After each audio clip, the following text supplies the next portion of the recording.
Boozed and Confused is a comedy and weird topic podcast. Adult language may be used, probably by me.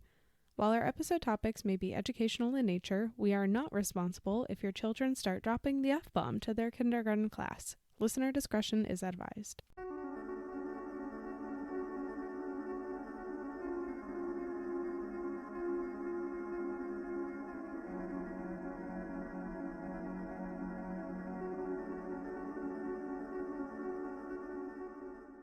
Hi, everybody. Oh, you caught me off guard. I did. Oh, I purposely damn it. did. I started while you weren't looking. I'm looking at the cobweb. Yeah, there's a couple. We have a podcast spider, little Spidey man who lives in the corner where we record our podcast. He just judges us. Yeah, he listens to this shit. He's one of our viewers. That's why the sticker's right there. Welcome back. We skipped last week because everybody was fucking sick. I was pretty convinced that you weren't going to have a voice today. Yeah, but I do. So, you know, it's not 100%. I would say it's like 85 to 90%. I'd give it a 92%. Yeah, great. I left you this morning and you had no voice. Yeah, and I now know. you do. We're doing great. And So last week I had zero voice. everything's coming up, Millhouse. All right. We have an interesting topic today. It's not where we thought we were going to go. We're still waiting with that one Yeah, for stuff to we're unfold. doing some data collection research, if you will. Ooh, data. Is that what you call it? Data? No, that was an inappropriate use of the word. We're data. gonna have to start the show over again. No, we absolutely. It's will like not saying do that. mature. Mature. I can't. All right. Well, I am Carolanne. This is Matt. And you're listening to Boozed and Confused, if you didn't catch on to that in the last 2 minutes. And, yeah, just like a couple housekeeping items that I'm sure you are well aware of at this point. Yeah, you know, that smell you're smelling wherever you are, that's not just crap. That's our crap. I was wondering where you were Welcome going to with Smell-O-Vision. Oh, yeah, you wouldn't want to. Please scratch number 1 on your smell Yeah, card that you got from yeah. your Lunchable. Yeah. Well, we also, this episode brought to you by Litter Robot. We record our pod just right across the room from our Litter Robot, which 95% of the time does not smell and you can't tell it's there. The 5% though, not great. So that's an us problem. Is this one of the 5% right now? Yeah. No. Yeah, it is. No, you don't that's smell fine. it? No, I don't. Well, when you get really close to it, you smell That's it. number 2 when you scratch it off. That's number 2. Oh, you got it. That's number 2. That's funny. Number I didn't 2. mean to do that. Good All night, right. everybody. All right, we're getting into it. What the fuck is the first thing that I usually say? It's the stickers. No, it's not. Leave a We're on comment. all The your best favorite way- social media. We're on the all best your way. We're on all your favorite social media, Facebook, Instagram, YouTube, and Twitter. Twitter for now. And I've been saying that for the last 4 weeks, but I'm still holding on to it. If you want to send us a message, you can just DM us on any of those platforms. Don't leave us a YouTube comment because I'm not going to read it because I've not checked into YouTube for a very long time. Oh, I would read it. Yeah. I would read it. We would read it and laugh, but if you don't want to send us a DM because maybe you're taking a break from social media or you live off the grid, you can send us an email at boozedandconfusedpodcast@gmail.com. If they're listening to this shit podcast, they're not that off the grid. Well, I mean, off the grid enough to, You not be on social media. You got to be off the grid, like Yeah. no power. Yeah. But Like you check into town every couple of weeks at the payphone and you CALLATT down the middle. if this sounds like you or somebody that you know, we would love to interview for maybe a real life preppers episode. Yeah, we'll give you We'll see. a freezable burrito that you can bring along your journey and think of us. Anyways, if you like the pod and you want to support us, the best way that you could do that is by leaving us a review and or subscribing and following or wherever you listen to this shit at. And if you take a screenshot and you send it to us, we'll send you some Boozed and Confused stickers in the mail. We have a couple of... We got to send a few out, Yeah, don't we? we This do. is so unexpected because this It's, never happens. But obviously we've been a little down and out, so we're a little slow on the snail mail. Yeah, we'll send you some shit in the mail. Not real shit. Not shit from the litter robot. We could totally arrange that. We'll send you some stickers in the mail. And the last piece, before we get into today's topic, hey, what are you drinking? What are you drinking? I think I'm not drinking anything. I think yet. you saved it. I saved for the sound effects. Yeah. Welcome to the ASMR part of the show. It sounds great. Thank you. It's a Guinness because, hold on, no, it's just a Guinness, but it's the good Guinness. It's the good Guinness. The one with the can and the little ball, and then you get the nice, effect. The surge. It's nice. It's not. I wish it was an actual like full pint, but no. This is nice. Wouldn't call it like a resolution by any means, but it's like I just think it's easier to just drink Guinness instead of like it's a less heavy beer. Jumping around with IPAs and stuff, especially if I'm trying to like watch the cows. Yeah. I don't give a fuck about that. So I'm drinking a Christmas IPA that I found in the back of the fridge, and it's like almost February. Oh my God, is that from last year? Yeah. Oh my, that's from last year. Yeah, no, it's the Goose Island IPA. It's a good IPA. I know you liked it, so I didn't finish it. Yeah, oh, thank you. I appreciate that. And now I have all my guineas. Now you've got guineas. I mean, honestly, you know how many calories are in this? 94. Oh, that'd be great. No, 125. Oh, that's still not bad. One IPA is like, I don't know, anywhere from 200 to 400. So and guess what? This thing has 1.5 grams of protein. Yeah, that's great. 1.1 grams of protein. That's just not add enough. it right in there with the protein powder. Just give it a little. I do. I a little shake a this shake. is a little protein, bro. All right. And also fully organic. Okay. Oh, I don't think it is organic. I don't think either of our beers are organic. But that's I'm a great organic. segue into today's This plant topic. is organic on the table. This organic is a plant fake on the plant. table. So originally, like Matt was saying, we wanted to do an episode on George Santos, and just like who the fuck he is, but We're still figuring that out, I think. because there's like news literally daily coming out about George Santos. Like it came out today, for example. It came out over the weekend that he used to do drag, and then he was like, okay, yeah, I did drag, but it was like a one-off. Wait. And then today it came out that he actually did drag for like a 3-year period. Which is fine if that's what you want to do, but just don't become like a hateful Republican because that's like the only place that you're going to fit in, you know? I mean, yes, that's where we're at now, but before that, it was like these are empirically false accusations on my character, and I have never and would never to. Oh, I did it a few times, but it wasn't a lifestyle to. Yeah. I enjoy. Yeah. Again, it's not that he did it. It's you know what? I just have to like. He looked good. But I'll just leave it at that. It's just what. I don't know. Anyway, it's not that he did it. It's that he lied about not doing it. I think is the and whatever. then he's with like the biggest bigots in Congress because that's the only people who will accept him after all of these lies have come out. So yeah, I think that's the data collection I'm still doing is like trying to understand and piece together all the lies. Who are you? Yeah, very interesting. But so instead of a political fraud, we're gonna go over to organic fraud, food fraud, if you will, fraudulent food. Yeah. So this week, the USDA announced that they are finally going to start cracking down on organic food fraud.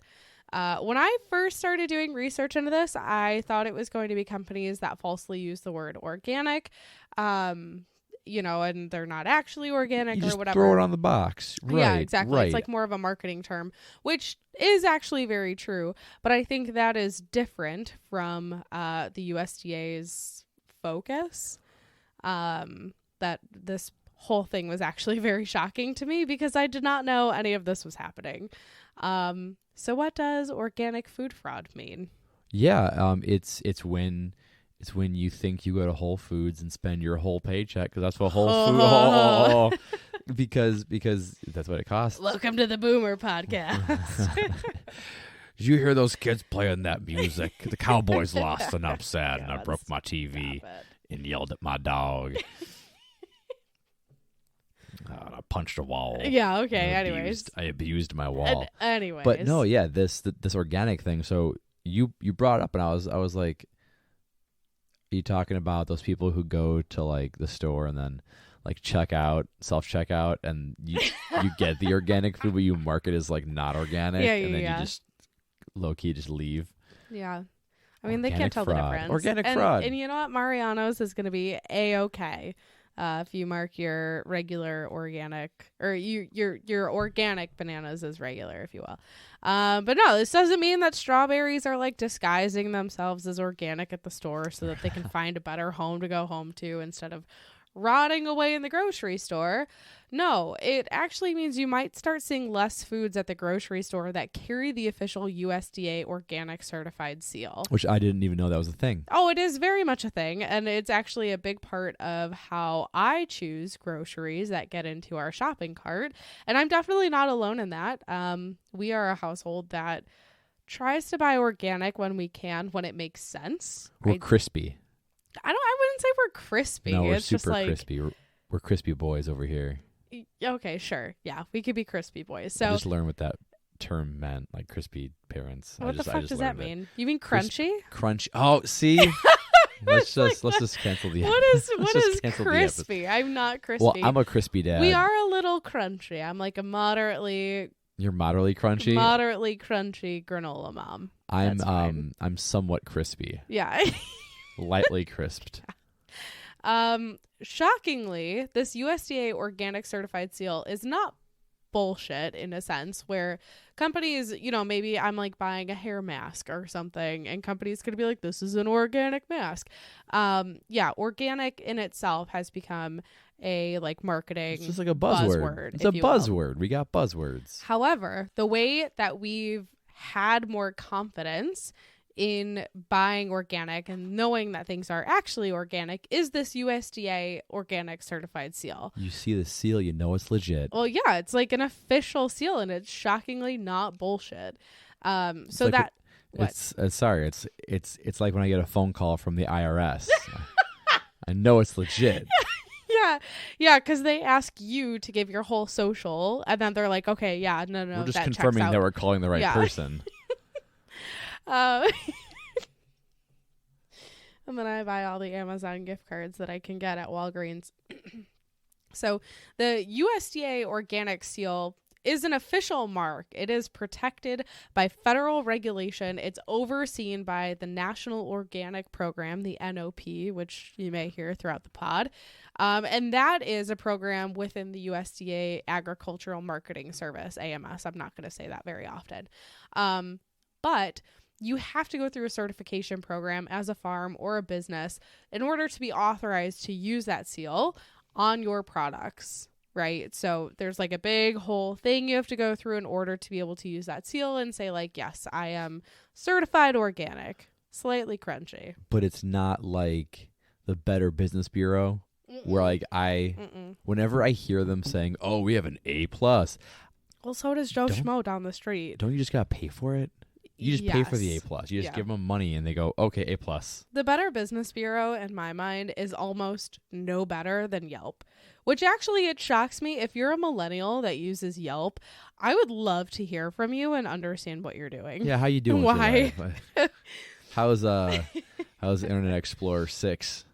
And then I found out that Gen Z doesn't even like fucking use Google. They search everything on TikTok, and that's how they do their research, which I have less trust in TikTok than I do in Yelp and the Better Business Bureau.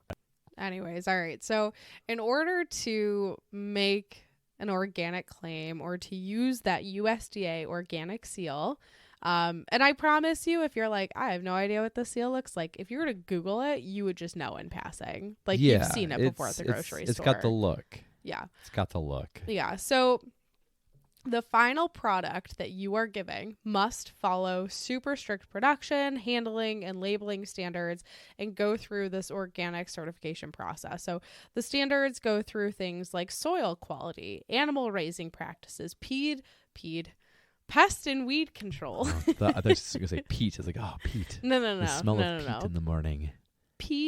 Pest and weed control. Those are very important pieces. So if you're a producer and you do organic practices, you probably rely on natural substances and like physical, mechanical, or biologically based farming methods to like the most full extent that you possibly can. So if you do produce, for example, your organic produce must be grown on soil that had no prohibited substances like fertilizers and pesticides and shit like that applied for 3 years prior to harvest. And that's in order to make sure that the soil has enough time to like rejuvenate, if you want to call it that. Yeah. So it's like you apply for it today, you get it 3 years from today if you continue to make a good product. You'd have to, yeah. Oh, interesting. As for organic meat, the standards require that the animals are raised in like living conditions where they have friends. Did he have good friends? Things that accommodate like their natural behavior. So their feed has to be organic. They can't be given any antibiotics or hormones. Also, while we talk about organic food and marketing gimmicks, if you ever see chicken that's labeled no antibiotics ever and you think that's a selling point to buy that chicken, it's not. It's just illegal to use for chickens. So they're like, oh, this is a great thing to put on, but then it's like fucking Purdue or Tyson. It's not a selling point. More concerning issues. Yeah, exactly. They just use it as like a fake, like, look at what we're doing, but in reality it's like nobody is doing this. We're not special. So we didn't hit a caravan of geriatrics while driving to work today. Yeah, if Tyson and Purdue were honest about their chickens, they'd be like, our chickens can't walk. Squawk.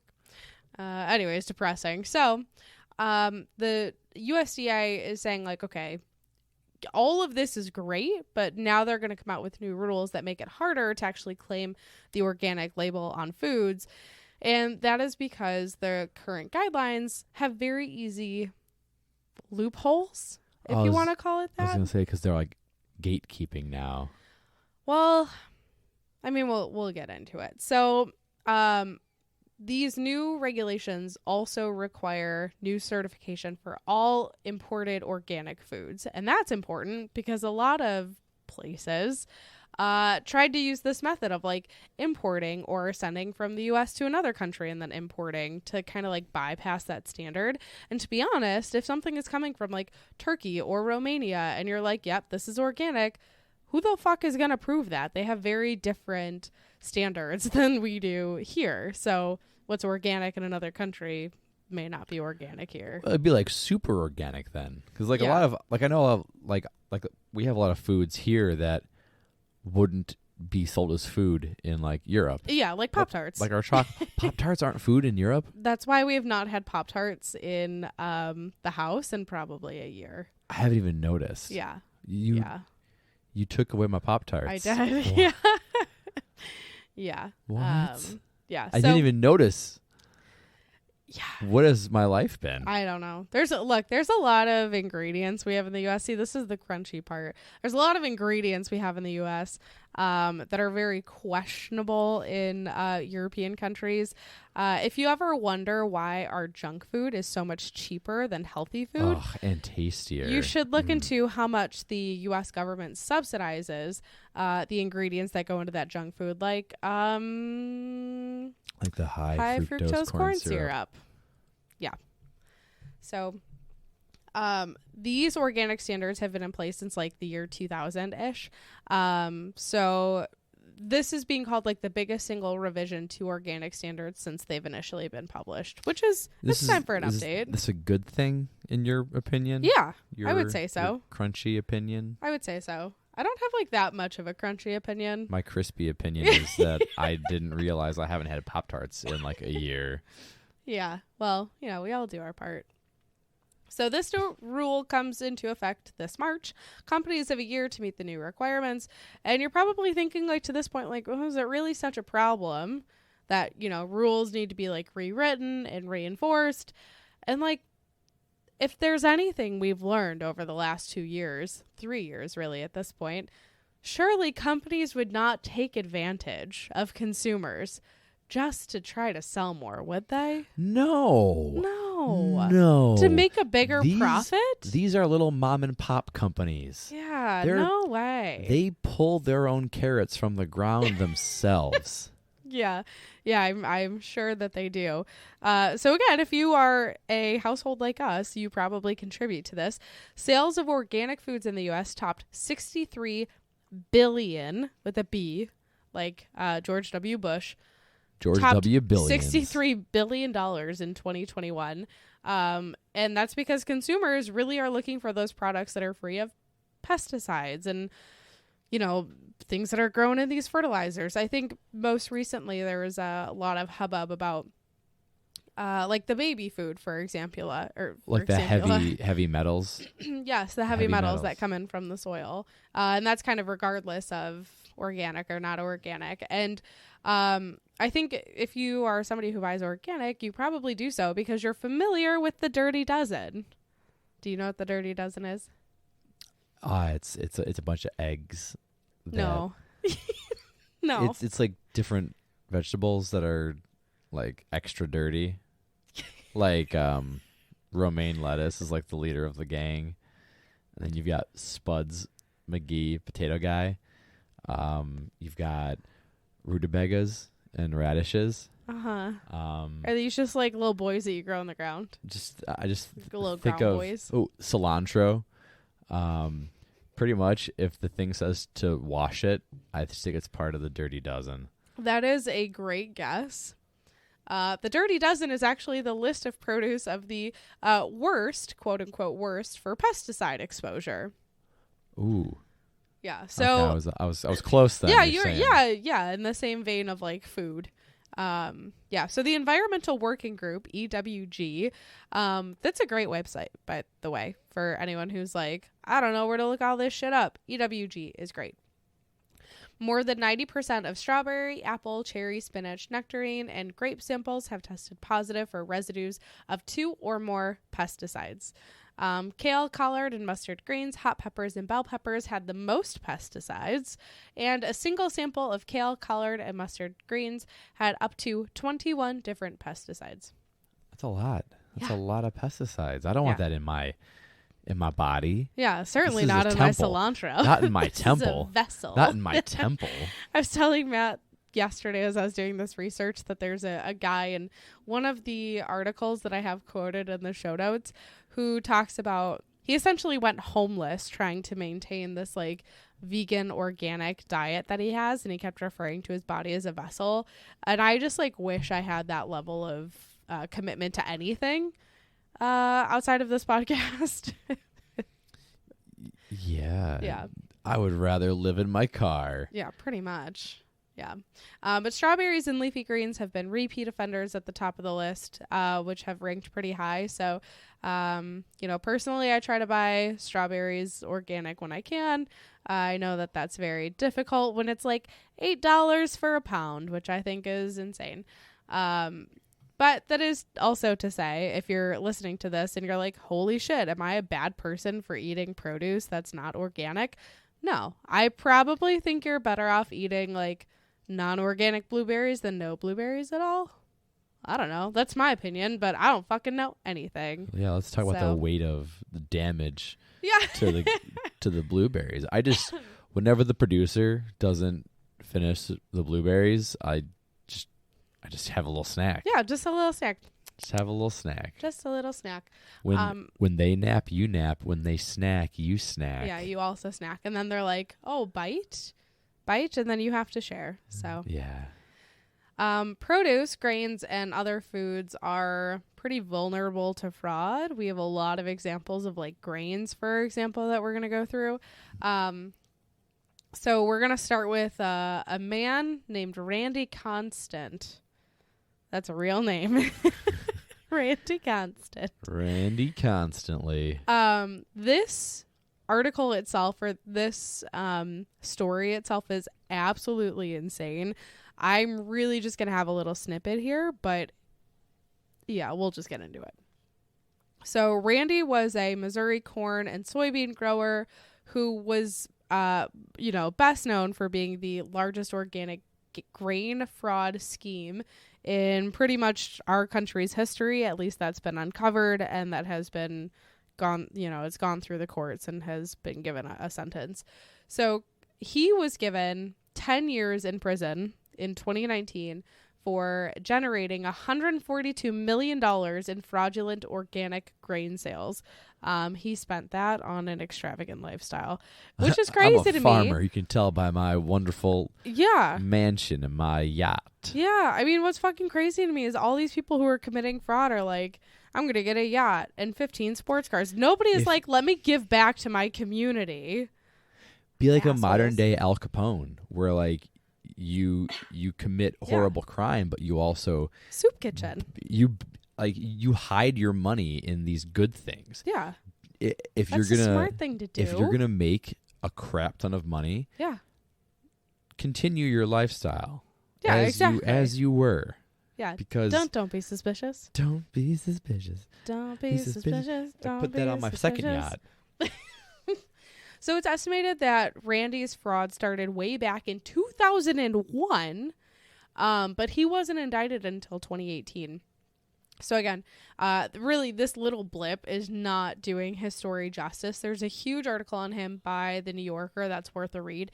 Really lengthy, but it's super interesting. I enjoyed reading it. It's just wild. Also, how do you get to read The New Yorker? Because I read my 3 articles for the year, so I can't read anything. Here's a life pro tip for anybody, and I hope they don't shut me down for doing this. What, incognito? No, the way that I bypass that is you right click, you save as, and you save as a web page, and then you open it up that way. Oh my gosh. I know. You're welcome. Oh my You're gosh. welcome. Oh my gosh. So what's crazy about Randy's story is he was reported by other people in the industry who were like, hey, don't you think it's suspicious like how low he's selling the supposed organic grain for compared to everybody else in the organic space? And I won't do spoilers, but pretty much they like started an investigation, supposedly found nothing, and then like months later reopened things up, and like just fucking crazy. But Randy was essentially selling non-organic grain as organic, but at non-organic prices, undercutting everybody else. And people were pissed, rightfully so. He's just a really nice guy. Trying to help these families. Yeah, of himself. Be crunchy. Yeah, exactly. In 2020, prosecutors charged a Rapid City businessman, and what they say was a $71 million scheme to sell fake organic grain and seeds to fuel his extravagant lifestyle, including a yacht, a multi-million-dollar home, and luxury cars. Again, with the like selfishness. I mean, I can't imagine that you'd like go through all this fraud and be a good person, but at least pretend. I mean, if I could even see 7 figures worth of money in my in my life, would be something. But I think I missed the calling. Yeah, we should just be con artists. Should be fraudulent farmers. Yeah, there you go. We got a great in. There was another story of the U.S. Attorney's Office filing an indictment for wire fraud and money laundering against someone named Kent Dwayne Anderson. He allegedly used a network of South Dakota businesses to sell non-organic grain and seed as organic, and he made a profit of $25 million from the fake organic sales from 2012-ish to 2017. Most recently, in July 2022, a Minnesota farmer was charged by prosecutors in a $46 million grain fraud scheme. James Clayton Wolf. Wolf is just like a really cool last name. James Clayton. Sounds very Western. I'm Wolf, the farmer. He bought conventionally grown grain and then resold it as organic over the period of like 6 years. So these people are making fucking bank. There's actually, if you're interested at all, I think that New Yorker article I talked about for Randy Constant talks about what the price profit difference is, or the price margin difference is for non-organic versus organic farmers. It adds up. It really adds up. So I can understand the allure for this. But the last like real example that I have is not grain and seed. It's pineapples that you maybe thought were organic. The organic pineapple industry is booming. Pineapples. So what's crazy to me is this piece that is like so obvious that took so long to get shut down. So the head of the USDA's National Organic Program was like, hey guys, it's really suspicious that Costa Rica is shipping more organic pineapples than the entire country is even allowed to certify to grow. Of course. Yeah. So you have like quotas, right, that you're allowed to go through. I was reading some of these farmers say like, it's kind of crazy. These certification processes are so lax because you may say like, oh yeah, I can provide you 100,000 organic apples, and you may only have like 3 apple trees, and they're like, okay, great, 100,000. Let's Sounds do good. it. Here's the money. Yeah, it's crazy. So they did it in Pital, Pital, I don't know, in Costa Rica. But this is the hub of the world's biggest pineapple exporter, which is crazy. So the surplus obviously meant that somebody was like mislabeling all this fruit produced very less expensively with chemicals that you can't use for organic products. That's the whole point. Yeah. So they were obviously cheating U.S. consumers who, again, were trusting that USDA organic seal. So I don't know if it wasn't obvious before, but all of this shit is still being marked as organic with the USDA seal. They just get a little, like an iron brand, and they go, yep, there you go. USDA organic. So these places are going through getting the certification and then selling non-organic after they get the certification. It's crazy. So I think what's wildest is Costa Rican government sends out this investigator.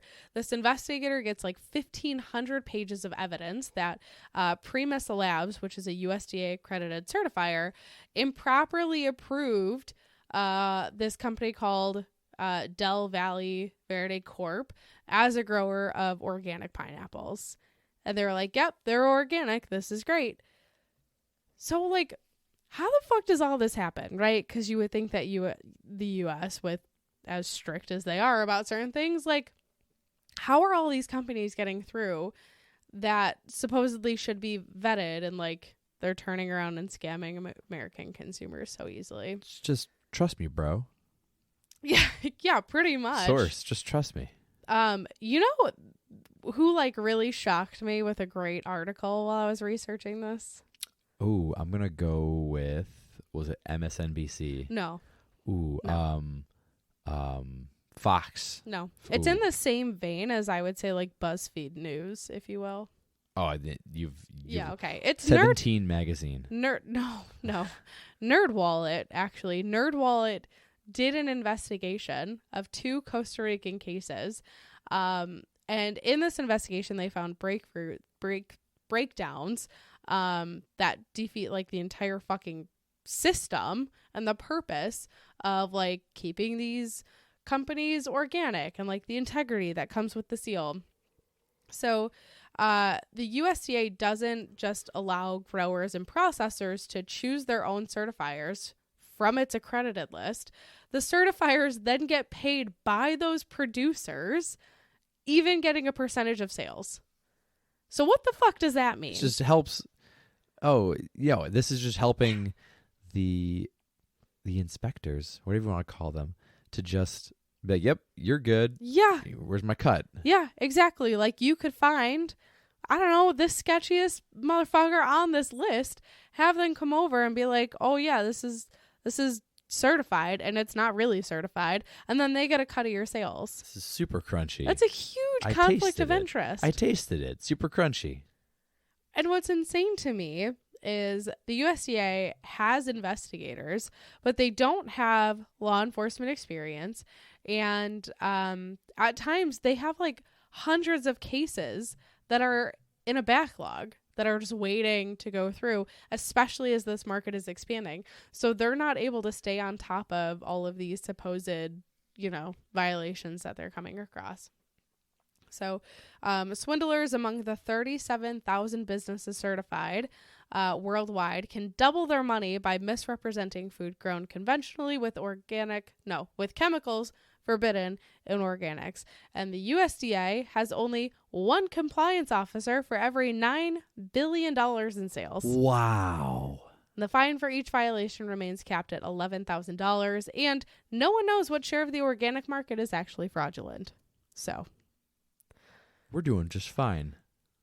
Well, that pretty much means you're paying a premium for foods supposedly certified USDA organic. Make you feel real good. Don't actually know if it is or not. What's the point? That's crazy. I don't even know how to go about this. Like when we did that episode about the avocados and the avocado cartels, you could go through and try to research where the avocados came from. This one, I wouldn't even know where to start. Yeah, I just I'll get product of sometimes. Like this is a product of Mexico or the US, and I'm always like, yeah, America made this. That's so good, because I always get a little nervous about all the stuff that we could make for ourselves just getting exported out and in exchange for, cheaper prices. 100%. I just want to be crunchy. Well, no, it's like when companies started announcing that they were going to start sending their meat overseas for processing and then shipped back to the US, and people were like, "What the fuck? How does that make sense?" It's that much more expensive to pay people. I don't know. It must be. But this episode didn't make me feel good.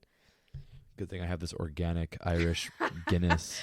Yeah, we care enough about our bodies and our vessels that we're going to supply ourselves with organic fruit and then just ruin it with alcohol. So that's our lives.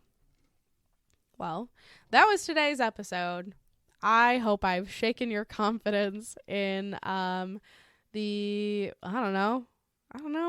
in anything. That's what you get for having a New Year's resolution. Yeah, that's what you get for trying to be healthy. I'm gonna eat healthy. No, you're not. You're just eating junk in a different way. Yeah. Well, that's today's episode. I got nothing else to say. I'm gonna go empty the fridge. Yeah, I'm gonna go finish this beer. Catch you later. My is that organic Ooh, is that organic? Ooh. All right, we'll see you next week. Bye. Bye.